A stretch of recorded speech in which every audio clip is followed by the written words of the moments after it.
داؤد علیہ السلام کے زبور میں دو معجزات تھے، ایک خوش آوازی اور ایک عجلت، تیز پڑھنا۔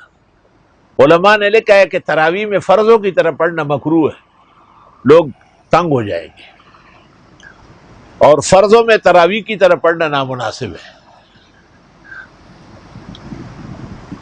تو بعض حفاظ بہت تیز پڑھتے ہیں، یہ بھی معجزہ ہے۔ اٹک کے پاس ایک دو بھائی پڑھتے تھے، ایک ہی رات میں 15 پارے، سحری کے وقت قرآن ختم۔ میں بھی شریک ہوا۔ بعد میں ایک بھائی مر گیا تو ان کے والد نے یاد کیا، وہ بھی اسی طرح پڑھتے تھے۔ استاد محترم مولانا عبدالحنان نے کہا میرے دیوبند سے آنے کے بعد سے یہ عمل شروع تھا، حضرت جی صاحب کی مسجد میں۔ وَآتَيْنَا دَاوُودَ زَبُورًا۔ اماد الدین ابن کثیر نے ایک کتاب لکھی ہے فضائل القرآن، اس میں بیشتر لوگ لکھے ہیں جنہوں نے جلدی قرآن پڑھا ہے۔ کہتے شہاب الدین سروردی 65 ختم 24 گھنٹے میں کرتے تھے، 65۔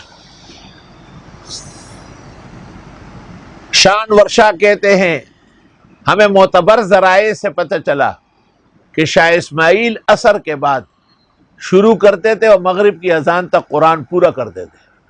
وَهُوَ بِمَحْضَرٍ مِّنَ الْعُلَمَاءِ بِدِہْلِ، علماء کی موجودگی میں یہ ختم ہوا ہے۔ یہ کرامت ہے، اللہ تعالیٰ بعض لوگوں کے لیے آسان کر دیتے ہیں۔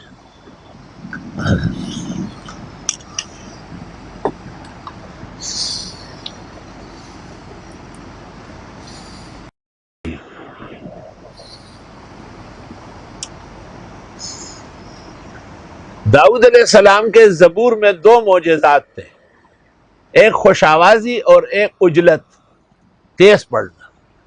علماء نے لکھا ہے کہ تراویح میں فرضوں کی طرح پڑھنا مکروہ ہے، لوگ تنگ ہو جائیں گے، اور فرضوں میں تراویح کی طرح پڑھنا نامناسب ہے۔ تو بعض حفاظ بہت تیز پڑھتے ہیں، یہ بھی معجزہ ہے۔ اٹک کے پاس ایک دو بھائی پڑھتے تھے، ایک ہی رات میں